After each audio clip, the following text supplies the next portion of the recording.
I am the Hermit and welcome to my shed. In this video I'm going to give you an example of how the mainstream media will take something the conservative says and twist it to fit their narrative. And in this case, how the right are all crazy conspiracy theorists. In this instance, I'm going to break down their misinformation when it comes to Danielle Smith and her comments on chemtrails. We'll watch the way they take the truth and skew it to misrepresent what was actually said. Of course, they will bring in some leftist to hammer the point home, and in this case it's some professor from Calgary. And they also bring in the lying Randy Boissonnault to give his 2 cents, which is thousands of dollars less than he has unethically taken from taxpayers through his company. So without further ado, let's slide open the door and see what's inside. We appreciate and support our leaders and At a UCP town hall in Edmonton last Saturday, a stunning comment from Alberta's premier. It came after a supporter named Lillian asked about chemicals being sprayed on Albertans. The other person told me that if anyone is doing it, it's the U.S. Department of Defense.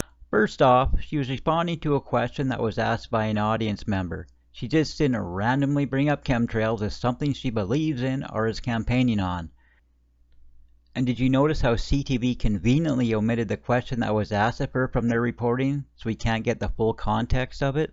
Danielle Smith first said she's found no evidence that Albertans are being sprayed by Canadians, but she also twice mentioned possible nefarious activity originating from the United States. I have some limitations in what I can do in my job. I don't know that I would have much power if that is the case, if the U.S. Department of Defense is spraying us. So here she answers the question by saying, the experts say. It's not her saying it, but what she was told by the experts. And she then says, if. Let me emphasize the key word, if it's happening, it's being done by the U.S. Department of Defense.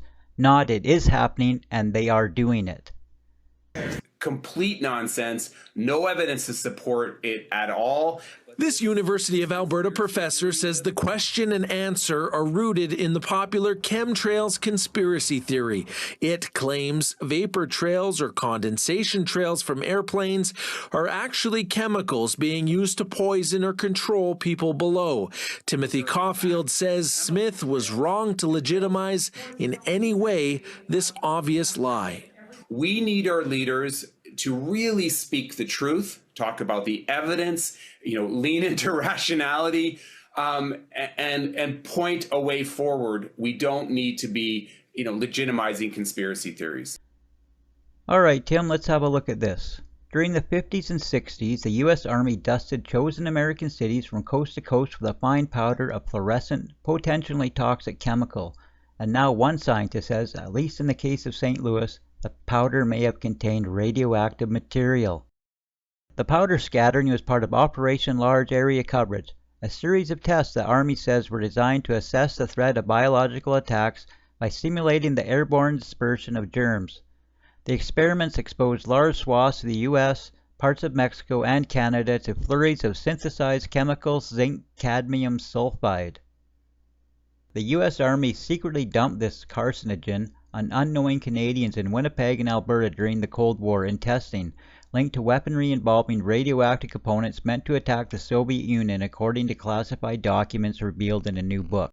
Between July 9th and August 1st, 1953, 6 kilograms of zinc cadmium sulfide was sprayed onto unsuspecting citizens of Winnipeg from U.S. Army planes.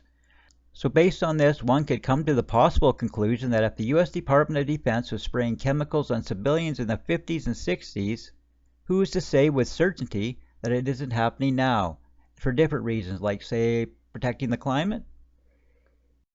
In an email from the Pentagon, a U.S. Department of Defense spokesperson said they had no response and suggested they didn't know what Smith was talking about. Meanwhile, Liberal MP Randy Boissonnault took aim at Smith from Ottawa, accusing the Premier of peddling conspiracy theories to her far-right base while ignoring real issues facing Albertans.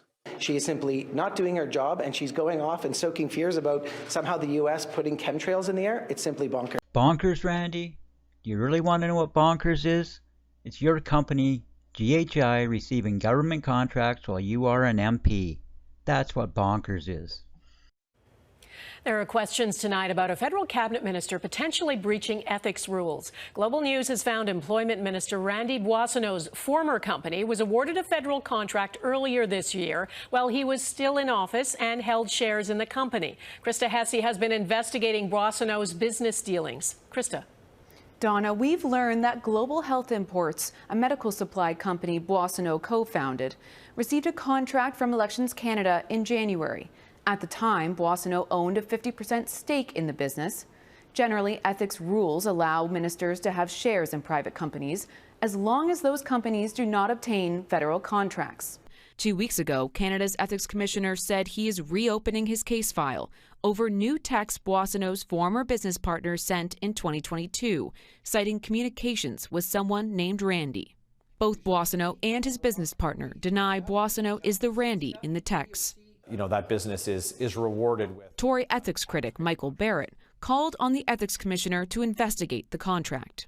Randy Boissonnault shouldn't be serving in the federal cabinet if he's found guilty of breaking Canada's ethics laws. So upon hearing that, I think Randy has more to worry about than spreading misinformation about Danielle Smith, like maybe the investigation into his stealing of taxpayer dollars, which could get interesting.